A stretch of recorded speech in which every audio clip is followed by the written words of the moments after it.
Hey, everybody. Welcome back to the podcast. We are really glad that you're here. Super excited tonight. Believe it or not, we've been doing this for like 4 weeks. We've already got a guest. We haven't scared every single person away that we met. No, we do have friends. And Clint and I have been doing talking about worship and leading worship for, I think we decided it was 30 some years altogether between us. So we just love to get together and talk. And we thought a few months ago, we'd just come up with this idea, turn the camera on and talk about what we love, our love for the Lord and leading music. And Clint brought a guest. Clint, tell us who is joining us today. We have Heather Wagoner. Heather, thanks so much for jumping in, coming on with us. Me. Yeah, Heather and I connected, I don't know, that's about 4 months ago now. Right at the beginning of the summer. Did you find Clint on Fiverr? No. I don't even know if I know what that is. This is just the thing you go on and look for people that have expertise in certain areas. Okay. Yeah. No. We ended up connecting on Facebook via a group that we were both in, and she invited me in to play with her some, and just got to know her and really enjoy getting to know Heather and just. I like to think it was the Holy Spirit, Clint, but you're probably right. There's probably another force at work there. But over the summer, we've just really connected, and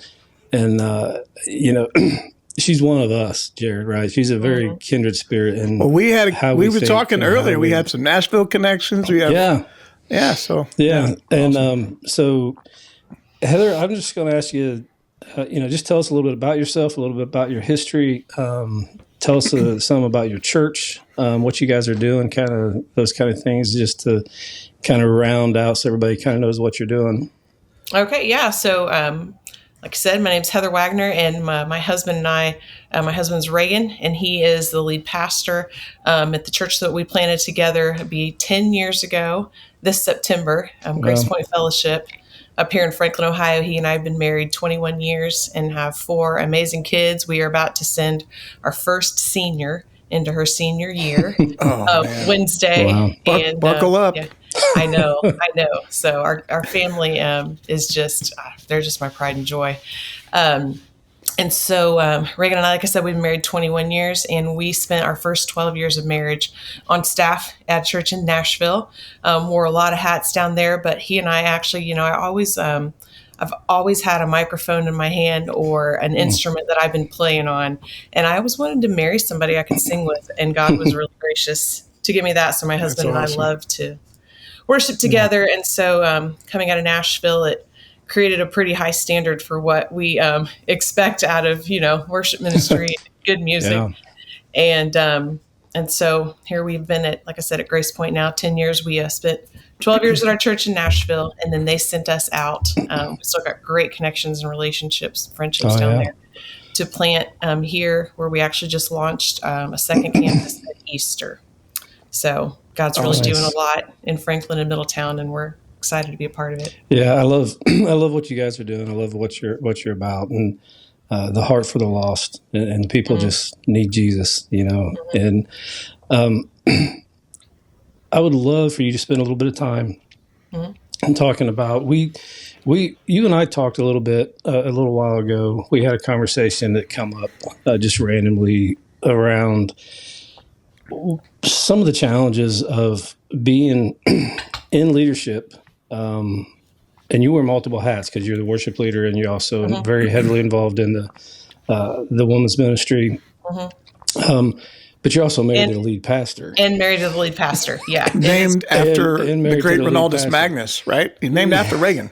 Yeah. He wasn't the president. Named after Ronald Reagan. That's who he was named after. Yeah. Nice. But you, as we were talking through that a little bit, you had some very interesting ideas and challenges that you and the reason I wanted you to come on and kind of talk about this is because I know quite a few people who are jointly leading the church. There's a pastor and then there's a wife, and the wife is always involved, whether it's kids ministry, worship leader, whatever. And some of the things that you were talking about, I think, had a real dynamic that most of us never think about. So if you could just kind of talk through that, talk about how you approach some of those challenges, and just maybe input the, advice for some other people Because I think there's a lot of people, whether they're a wife or they're the son or a relative or something. Anytime there's that connection to the lead pastor, there's kind of this inherent thing that trickles down. What is the thing? We can't even put a word around it. It's just it's just this cloud, right? But I'm just going to ask you to ramble. I mean, whatever's on your heart, whatever you think might be beneficial for people, that'd be great. It's funny that we just kind of kicked it off with just calling it this thing, and I really don't know that I have given it that much attention to try to put that many words around it. But I will say that walking into this, so like I said, my husband and I have always, I knew as a child that I would marry a pastor. I was 13 years old when it became clear to me at a church camp. Wow. When I just knew, and that there would always just be shoulder to shoulder the work of the ministry happening together. And watching God give me every desire and dream of my heart in that has been just the most beautiful thing. And I think just because it was just always something that I knew, people that I trust in my life, people that love me and care about me, they would always speak to trying to warn me, well, it's going to be hard, or it's going to be this. And I think I just kind of ignored it because it didn't matter. I was like, I don't understand what you think is going to be hard about it, or what the challenges are going to be, because this is what I was made for. There's never been a question in my mind. And yet somehow over 21 years, little by little, piece by piece, unfortunately, their predictions have been very true.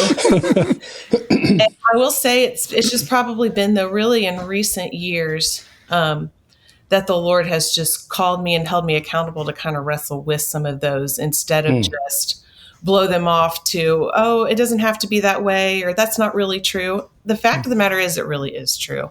Yeah. And so what do we do with those challenges when it comes to maybe there's tension created with our calling? It does never challenged or created any doubt in my calling, and yet I've been brought face to face with honestly taking ownership of them.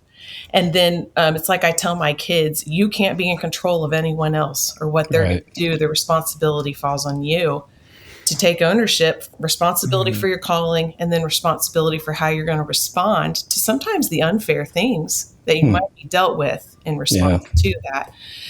And so I'm going to be honest with you, Clint, I don't remember exactly what we talked about, but I'll just speak from my heart, and maybe I'll hit on one thing that I specifically kind of stuck with me was just this idea of, because you're a leader and because you are the pastor's wife, when you're trying to lead teams, sometimes there's negative interactions with people, and somehow there becomes this association, not only with you, but with the church. Like the church itself is attacking me, or disagreeing with me, or, it's not just you trying to lead. It kind of inherently, when you plant the church, when you plant the church, especially, it really does, I think, something you may not realize, it becomes part of your identity. Sure. You become aligned with and associated with, this is the church, they are the church, right? Whether or not that should be the way it is. But I think one of the things that comes down to is just that as the lead pastor's wife and as somebody involved in worship ministry leadership, women's ministry leadership across the board, when you're planning the church, I was 8 months pregnant and starting the children's ministry and had all of these things brought. There's potential for some boundaries to just, I think, be blurred in, I guess, expectations that people might have on you. There is this maybe assumption that if I have an opinion about something, my opinion carries authority and my opinion carries weight. And then if you've got the strong personality that I have, that can just really come across as if somebody feels like they don't have a voice. Right. And it can create some tension. And so that wasn't something that I think I wasn't prepared for it. I didn't really even realize that it existed. And as the Lord began to reveal that to me, I had a decision to make. How am I going to approach this? How am I going to posture myself, and even being intentional to try to build trust with team members, trying to build trust with church members, and to really be the one that would take the first step and to say, hey, I see that this could be this way, and I want to just submit myself to Philippians 2:3 in our relationship, that I want to esteem you better than myself in this. And I want you to know that's something important to me. And that's not something I've always done well. I'm just being honest. Yeah, it's hard. Something that I was really blind to for a really long time. And so, when you've got all of these just unique things that come into play, it can be, unfortunately, off-putting to some people, and you just don't ever want any of those things to be a barrier to the gospel or to the opportunity to minister together. So it takes a lot of humility. That's the exact word I was getting ready to say. Is it's hard to learn that humility. It is, and recognize, because as a leader, you kind of have to self-elevate yourself to retain that authority in what you're trying to do and get people to trust you and be willing to do what you tell them to do. But it's also that spirit of humility has to be there, or else you come off like, just a jerk, I think too, there's a few different ways, right? The English language, a lot of times we'll use one word and it'll mean 100 million things. When you're in worship ministry, you're initially taught that humility means that I'm getting up here and not trying to make a show of myself. Right. If I have talent and if I have skill, I'm not going to get up here and showboat for you. Yeah. That's what we think humility is.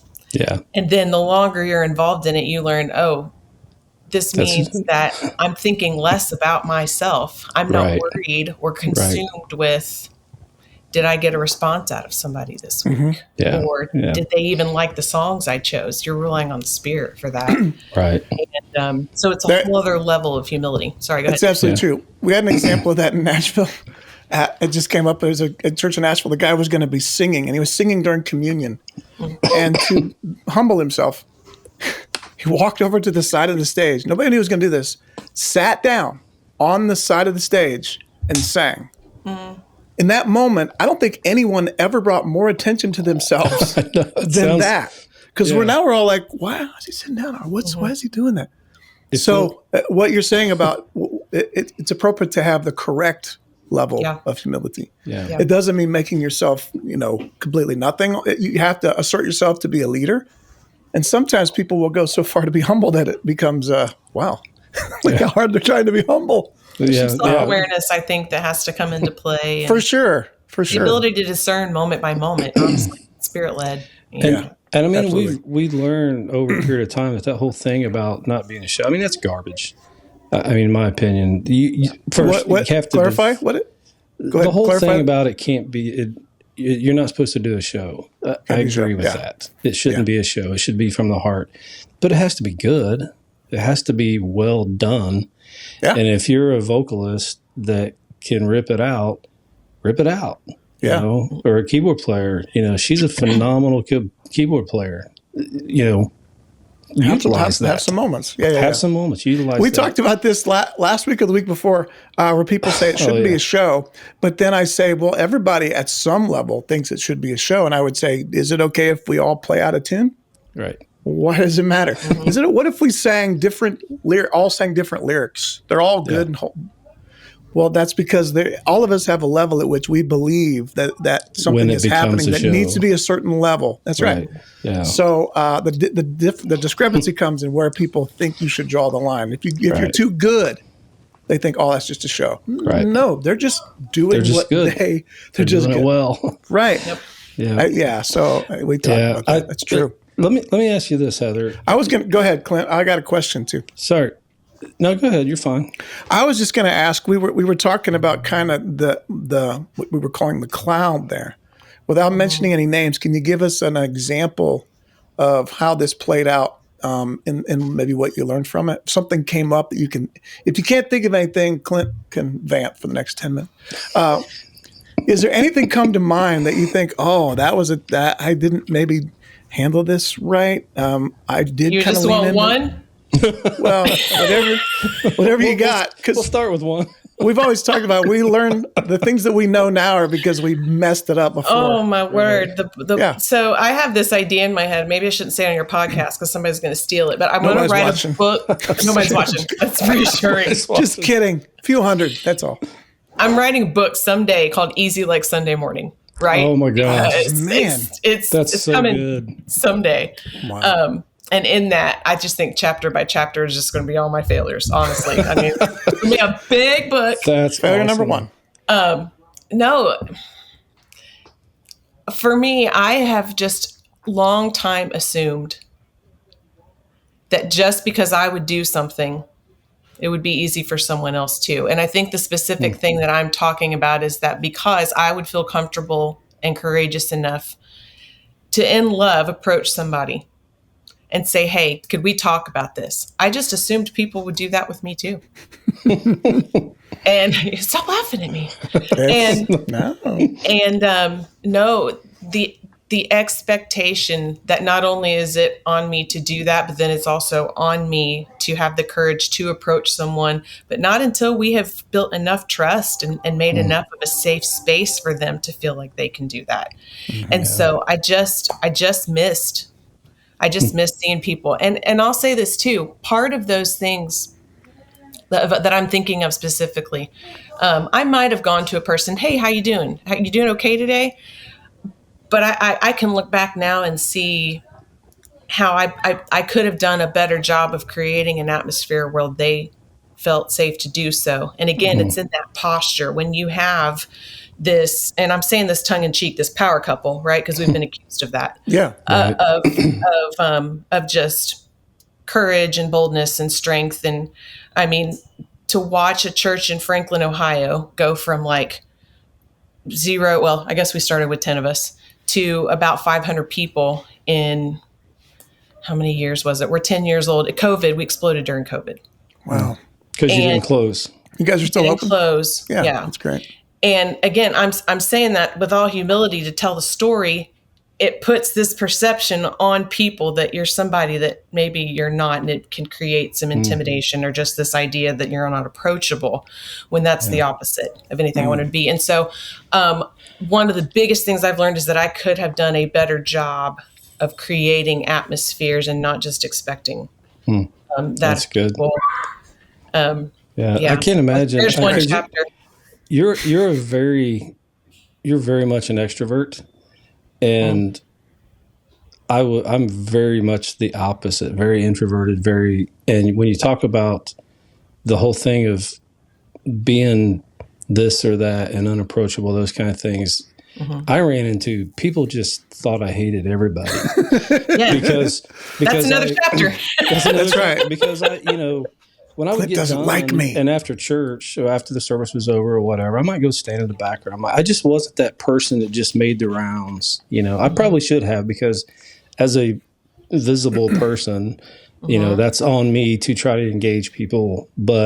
And I did better later on after my wife started telling me, everybody thinks you hate them. I'm like, I honestly don't. It's not what it is, and it's a very it's an unfair. But so if I was experiencing that as an introvert, I can't imagine as an extrovert still getting that kind of being just a little off, untouchable, unreachable, whatever, kind of a thing. But let me ask you this though: when you, as a power couple, tongue in cheek. Have you ever experienced, because we talked about kind of the side of that where people get the impression that because it's coming from you, it carries the entire weight of the church or from the pastor or those kind of things. Did you ever run into situations where it was kind of the opposite of that and people kind of tried to take advantage of that because they had your ear and felt like, well, if I have her ear, then I can mobilize the church to my bidding kind of thing? I've probably seen a little bit of that. I honestly wouldn't feel like I would say I've seen too much of it. But I mean, you can kind of tell. Yeah.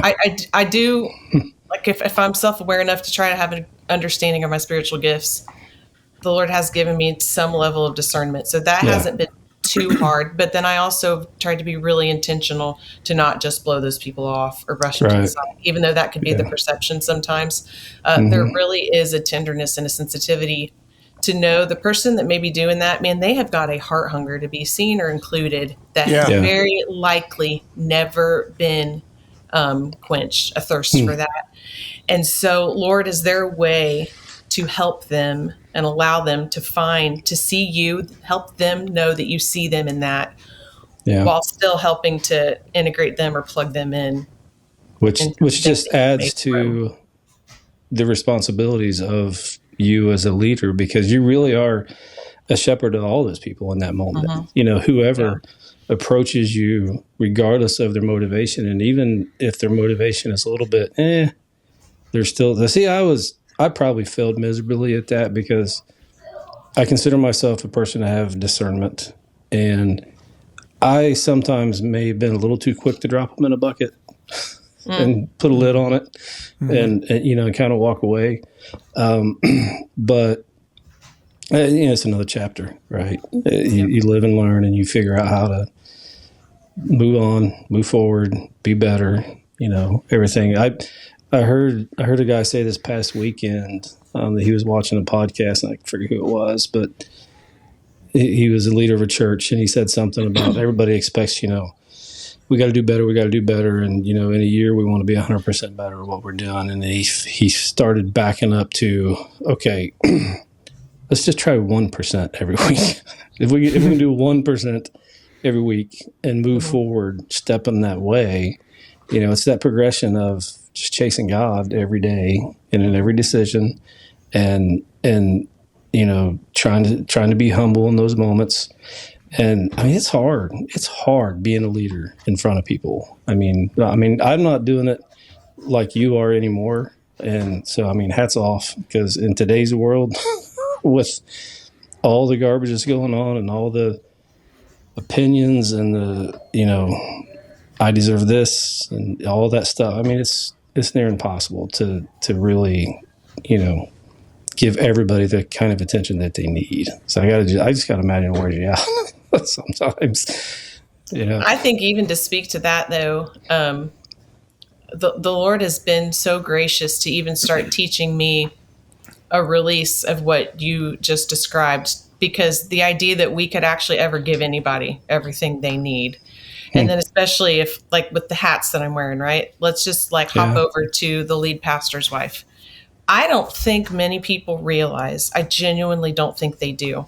But if they are familiar with church culture at all, 99% of people are walking through the door, especially the women, with this pastor's wife size hole in their heart. And every single one of those holes are unique, and they're a different shape. And they don't realize they have an expectation of how I'm going to fill that for them. And let me tell you, I'm going to let them down miserably. Which really kind of adds to that weight, because I tell people that when I was going through Bible college, I failed the pastor's wife class because I was never going to be like the one that just came in to be on his arm all the time. I'm working side by side. Right. And I have so much more, I think, even of a respect for those that God has called to that role of being able to just be that comforting woman that's just going to sit there and if you need to cry on my shoulder, come on. But that's not going to be my innate nature. Yeah. And so I think that to the woman that is finding herself in ministry leadership, if you're married to the pastor, if you're not married to the pastor, especially in the church culture that I experienced in Southwest Ohio, that if you're a woman, period, and you find yourself in that role, you're in a very small percentage of women that have been. I'm glad you brought that up. That's another thing we want. Yeah. I guess I'll let you ask your questions to that. But man, my advice is don't be afraid to let God humble you. That is not the same as historical church leadership trying to humble you. That's good. That's really good. With as much as we may have been felt like we have to prove over the recent decades, you will never be able to do it without God humbling you to the place that he needs you to be. Yeah. That's great. I mean, it's funny how it just keeps coming back to that humility, right? Mm-hmm. As a woman leader, as a man leader, as whatever, a teenage to getting involved in whatever, it just seems like if you're going to serve God, and that's biblical, right? I mean, it starts with humility. Mm-hmm. It starts with recognizing who God is, what he's done, absolutely, why we appreciate him, and why we do what we do. Mm-hmm. And that's so funny you brought that up, because I was just telling Jared, I said that's one of the things I want to ask her about, is because I know as a woman leading in church, there's obviously some hurdles, and some garbage, I guess, that comes from the outside world along with that. So I'm glad you brought it up. Jared, did you have a question? Yeah, I was going to. Heather, are you guys connected with a denomination? We are. You want me to say it out loud? Say it out loud. Drop it. The Southern Baptist Convention. Okay, so so a woman in leadership there then carries with it certain preconceived ideas. Yeah. Yeah, it can. I mentioned earlier, I just came through seminary. I had an enormous blessing to come through seminary these last 3 years through Gateway Seminary. It's based out in Los Angeles, but it's one of the SBC's seminaries. And I mean, I thank God for my marriage. I thank God for my kids. I thank God for my salvation, not particularly in that order, but I thank God for this opportunity that he gave me, because I have a clearer understanding now of why this particular denomination lands where they land. And even coming through the seminary that I came through, that part was not ever pushed on me. And I don't know if that's unique to Gateway and if you would get that same thing out of the other places. But it really depends on having attended the actual convention. I didn't go this summer, but over recent years, it is crazy to me how thick with controversy that topic can still be. Wow. And I'll say it was whenever that convention was held in Nashville, so several years back, maybe 2019 or somewhere around there. God, I specifically remember him actually beginning to deal with the pride in my heart around that. I heard an older gentleman in the hallway talking with another guy. Well, bring the ladies. They can go do some shopping or something. And it made my blood boil. Honestly. And I just had to walk away, and I just asked the Lord, I said, Lord, this is crazy. I just overheard two, they're probably in their 70s while I was getting coffee. Why am I responding this way? And the Spirit is so clear to speak to me. He says, you have resented your femininity for so many years because I've called you to this, and yet there's been so many people tell you that you can't. Yeah. And that's where he began to deal with that with me. I was probably around 14 years old sitting in my youth group, and they put the boys on one side and the girls on the other side.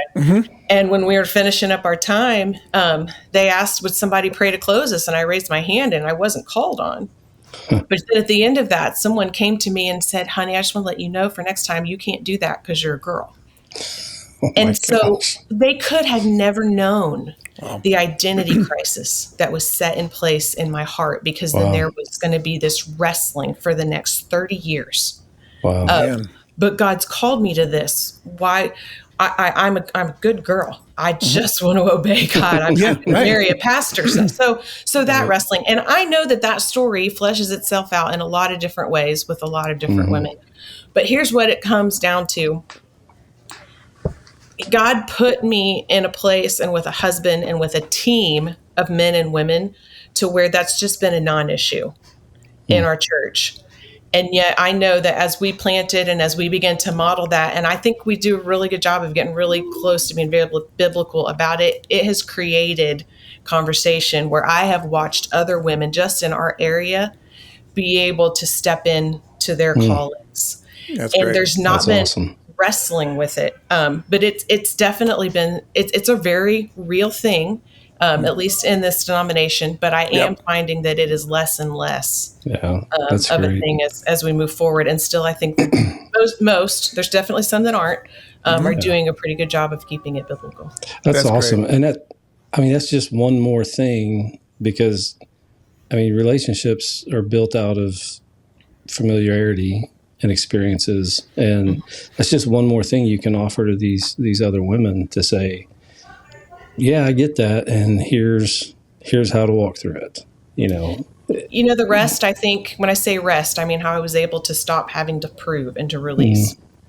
That I found was in hearing somebody define authority as if saying the authority that God, when he's talking about the organizational structure of the church, right, really can be interpreted as the word responsibility.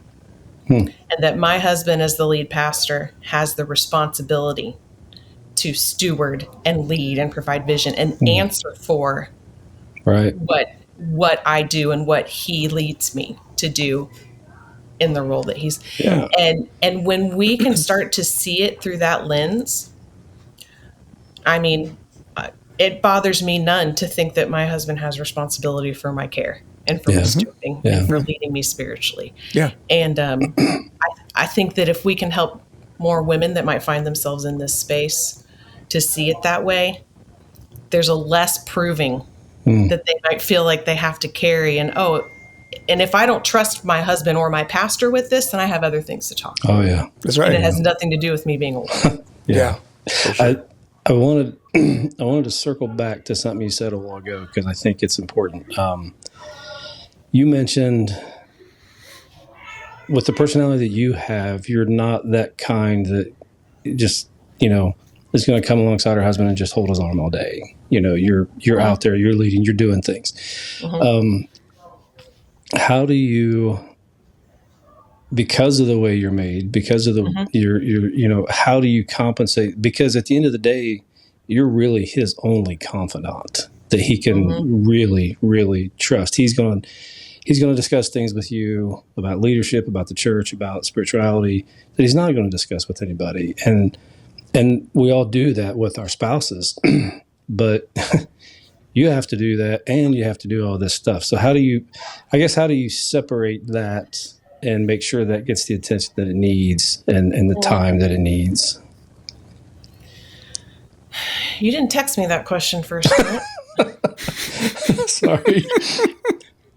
No, I mean, honestly, the first thing that comes to my mind, women are naturally wired for security, right? All right, go with me here. I'm with you. I don't want to nod too vehemently so people don't get mad at me. I'll take your word for it. We're naturally wired to need to feel safe and secure. And there have been times when I have told Reagan, I don't need to know this. And so it's not that I'm not his greatest confidant, but there's enough of a respect and a trust between the two of us. And let me tell you, we have had every possible scenario of struggles in marriage that you could imagine. It'll probably take up a few chapters of the book. Okay? But through that, building a trust to where if I tell him this one doesn't need to come to me, that he can trust that with the Lord, or vice versa. Right. But then also, if I'm sensing and discerning that I need to be there to be that encouragement or that comfort or that easer, I love that, and that fighter, that warrior for him, that I can trust God to carry the information. And that whatever anxiousness or uncomfortability or tension that might start to build, honestly, I just have to have rhythms in my life where I have already learned how to entrust that back to God, that he is my security and he is my safety and he is my peace. And that's that great. kind of stuff just doesn't come without a good wrestling with your relationship with Jesus. And I guess I'm saying you've got to decide what you're going to do with it. You've got to have a plan in place for what you're going to do with those moments and those difficult conversations, because it's really not mine to carry. And I imagine, I mean, you guys have been together long enough, because I know Tim did it. Tim was my pastor previously. I know Tim did this on occasions where he just got to learn. He just couldn't tell his wife about this because of a lot of those kind of things, because it changes the way you as the wife might look at somebody, interact with somebody. It might paint a picture for you that really you don't need of that person. So it was a balance, and I mean, I went through a little bit of that because I was very involved. My wife was very involved at church, and there comes a time you just got to kind of choke some of that down. And like you said, just learn to let God carry that for you. I love that phrase. Just let God carry it for you and move on. Well, and I think really if you're really going to flesh that out, because what's happening is if he's sharing something difficult with me, that's going to make me possibly think, oh, my relationship with so-and-so isn't peaceful. It's not safe. Or this scenario has just created controversy. And so that's where those things start to create anxiety. And you have to be reminded that my safety and my peace really is in God. I don't have to worry about this. Do I trust him enough to let it play out? That's great. That's great. It was funny. I sent him this meme the other day, and it was never anything true I've ever seen. It was Brad Pitt and Angelina Jolie out of a scene from Mr. and Mrs. Smith coming out of this like exploding building. Yeah. And it said something about like me and my husband as we've just walked through one more like ministry thing or something, holding hands, walking out of it together. That's it. That's awesome. So, you mentioned and Jared, I mean, if you got, I don't mean to keep cutting you off if you got stuff to say, but you're doing great, man. No, this is good. I love what you said about going through challenges in marriage, because that happens, right? Yeah. But wait, what did you say? Believe it or not, I had to jump in there. That is not a common. We got to pause now. I'm just kidding. Yeah. Okay. For sure. We'll have your wife on next week. We'll talk about it. Rachel, we're not talking. No, Rachel. I didn't we'll say give that. Rachel a call. Invite. She's not over there. No, but in the same regard, and you shared a little bit with this with me, and I'm not going to go into any detail, but you guys have had a pretty hard year as a church as well, and I don't think that's uncommon to a lot of churches. So I would love to hear just not what happened, but what was God teaching you over the last year as you walked through the highs and the lows of some of the stuff that you guys have had to kind of deal with, over the last year. Before you answer, can I interject one thing? Yeah. I don't know if this is related to the new location.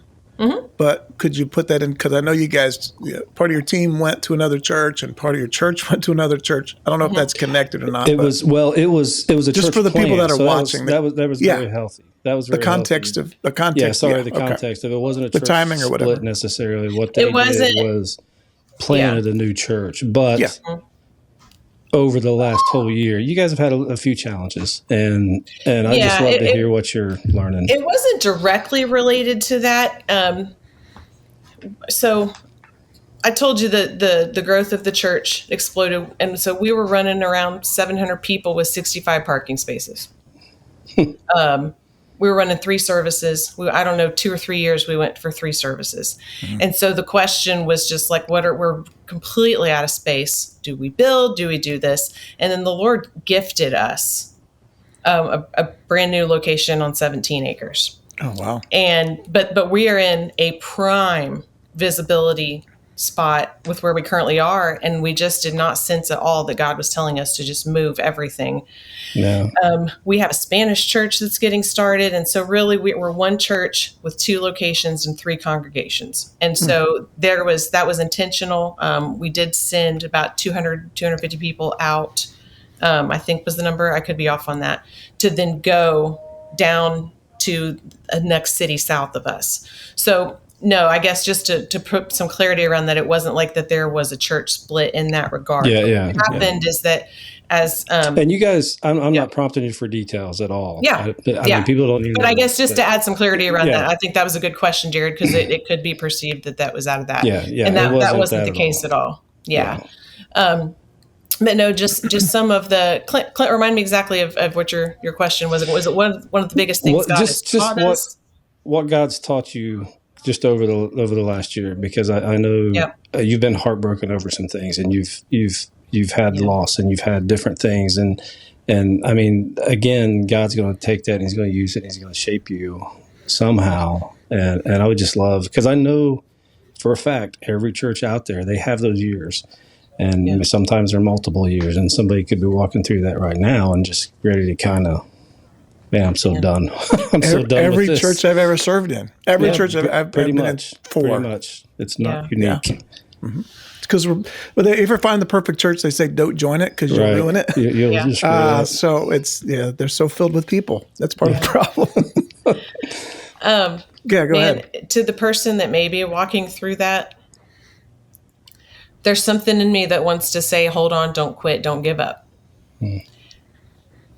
But I think that what needs to be added to that is that hold on to Jesus, don't quit on him, don't give up on him. That's really good.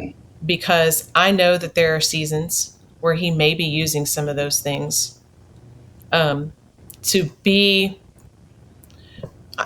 I really don't believe God calls us away to things. I believe he calls us to things. Hey, great. So, pastor moment. That's a pastor moment. Could you say that one more time? That was great. Say That's that again. great. I really don't believe that God calls us away from things. I think he calls us to things. Yeah. And so I'm going to highly question if difficulty in your ministry is an exit door. That's good. At the same time, I don't ever want to be that person that is so insensitive to whatever you might be walking through that I'm just like, pick up your bootstraps and tough it out. Yeah, right. You know? And so if you are pressing into Jesus and you're hanging on and you're trusting him, he's going to show you moment by moment. Yeah. But man, hold on. I was convinced, and there were definitely days that we wanted to throw in the towel. Sure. And you ask all the questions, what's it going to do to my kids? What's it going to do to this city? All those things. God was very clear to both of us. And his grace was so sufficient. He never, ever didn't show up and speak. I know a lot of people say they'd love to hear God speak almost audibly. The Holy Spirit will do that for me. I can hear from him, and just his comfort and his voice. What do I think I learned through it? I don't care how long I've been in ministry. There's just always more levels of things to learn, refine, and grow in. Yeah. I've been doing this since I was a kid. Yeah. And it has changed me this last really 2 years, and it hasn't been 2 years of turmoil. I don't know how many people that will see this have ever read Vice President Vance's book, or if they know much about the city in which he was raised in. But that is it's on my bedside table. Okay. Well, that's Middletown. That is where we have put our second place. Or God has put our second place. And I just know that, my family has a very similar, my dad's side of the family. That's how they all got up to that area of the country. I know how long the enemy has had his clutches in that city. Oh, yeah. And if I think for a second that he's ready to just let go and let us do the work, what else do we expect? He's going to fight fight to you. Middletown. Yeah. That's right. And so hold on to him. You're not done learning, but then don't be afraid. We were blessed to be able to take a trip to the beach, and I went by myself to a church service while we were down there. I just got up early one morning and went off by myself, left my family back at the condo. And the pastor was absolutely preaching on basically what to do when you need to find rest. And that message, God gave me permission to just say, go back to the beginning, to where you've last found rest. Don't be afraid to do what you have done before, just to get into the rhythm, I think, of something that, not that he always wants us to be comfortable, but sometimes you need your heart and your head to be able to have a time of rest so that you stay consistently serving and you stay in that rhythm with him, but you give yourself some time to heal. Yeah. Yeah. And you give yourself some time to rest. For sure. And the beautiful thing about, and I might have said this when we were talking, but in my experience, and I believe it's even scriptural, that whenever God tears something down, he builds it back better and better and better. So for those that are hanging in there, I know it's hard to see the better, down the road in a year or 6 months or 2 years or whatever it is. But our church went through that a couple times.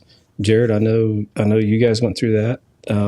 It's not a new thing. It's just, I think it's a combination of the enemy attacking, and also a lot of times it can just be, I mean, I'm not speaking for you guys, but I know for us, one of the times specifically, it was God purging some things that just needed to be purged out of the church and the character of some of the leaders.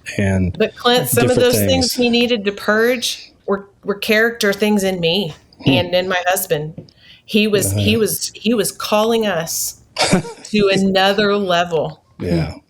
That's hard. And it was the refiner's fire. It really was. Yeah. And that would have been really hard to say 6 months ago.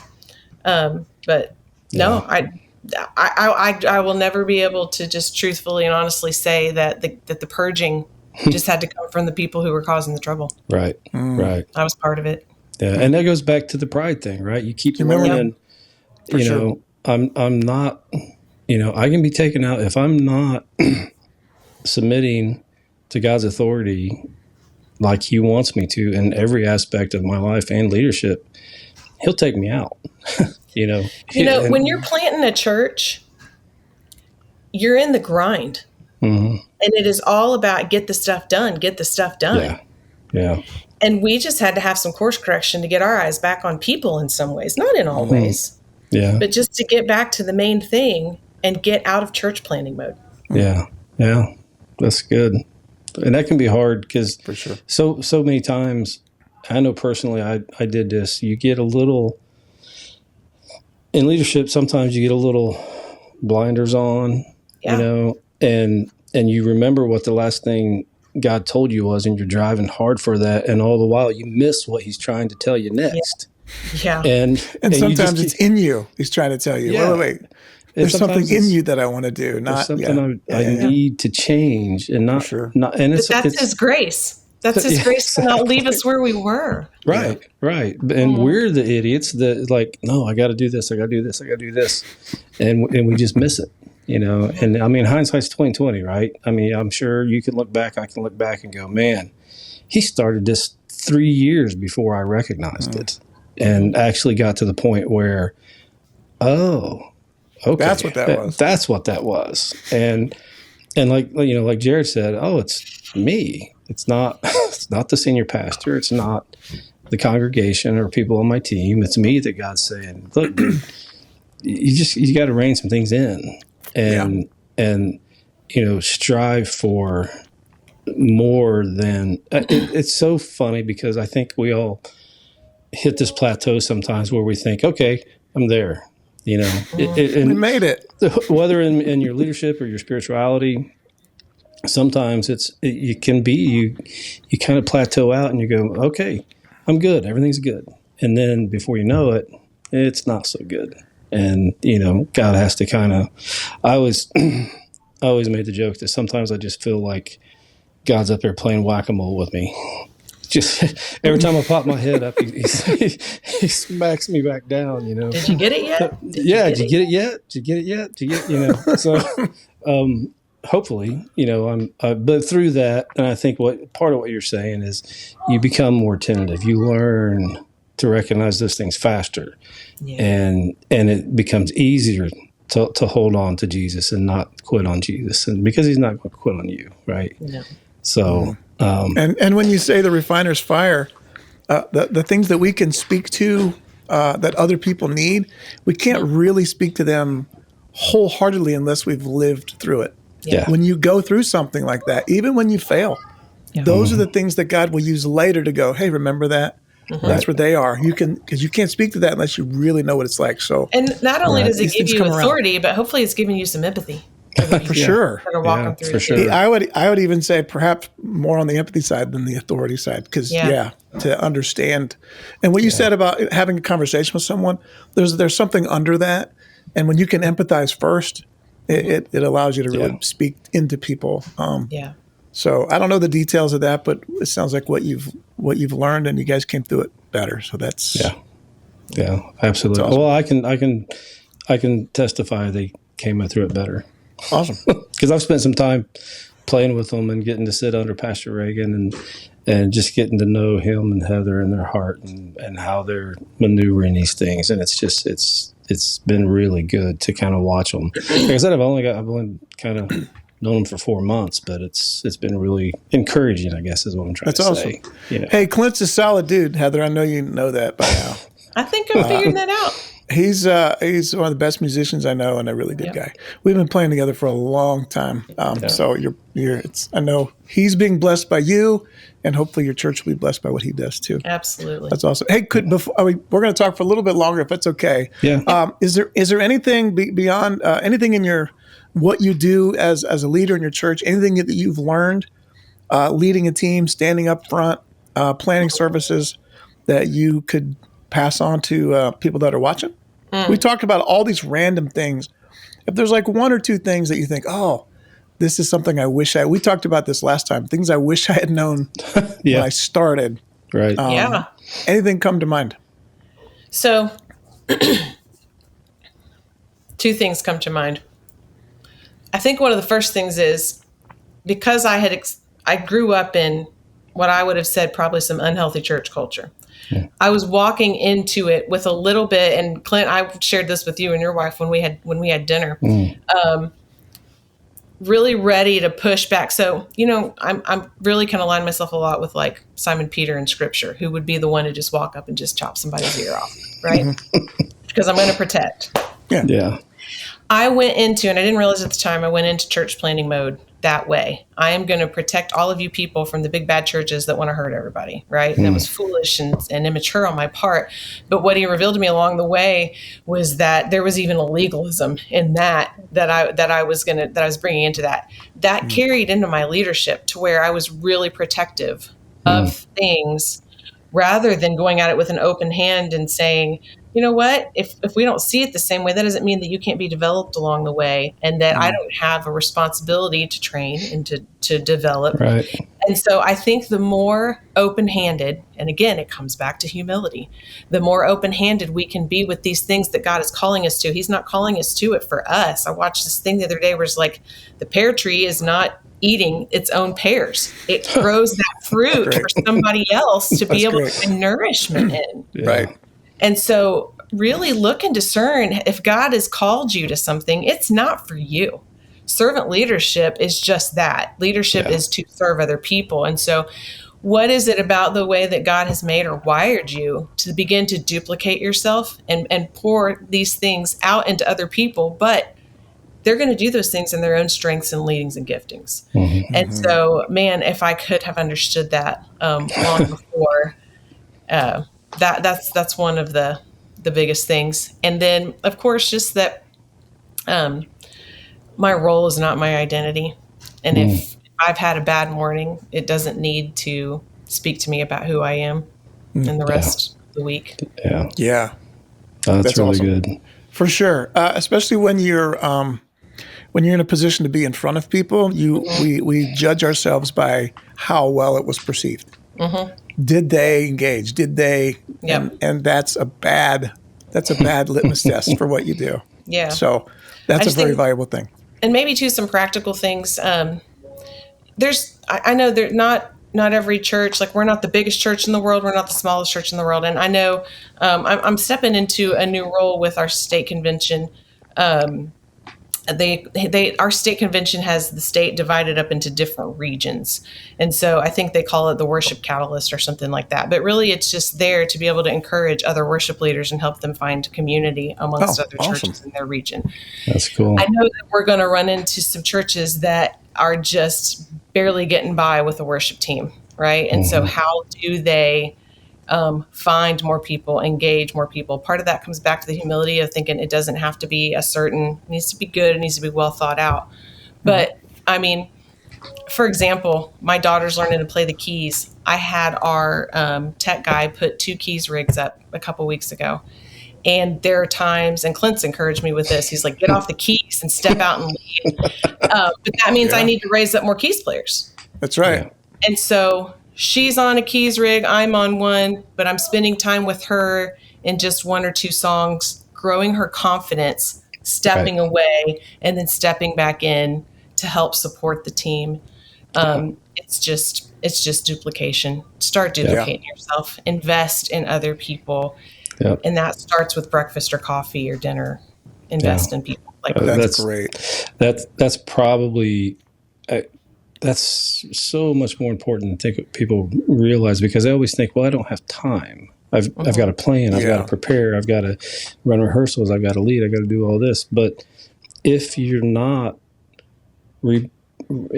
duplicating or reproducing yourself, that's as far as you will ever go, and it will only be that good ever.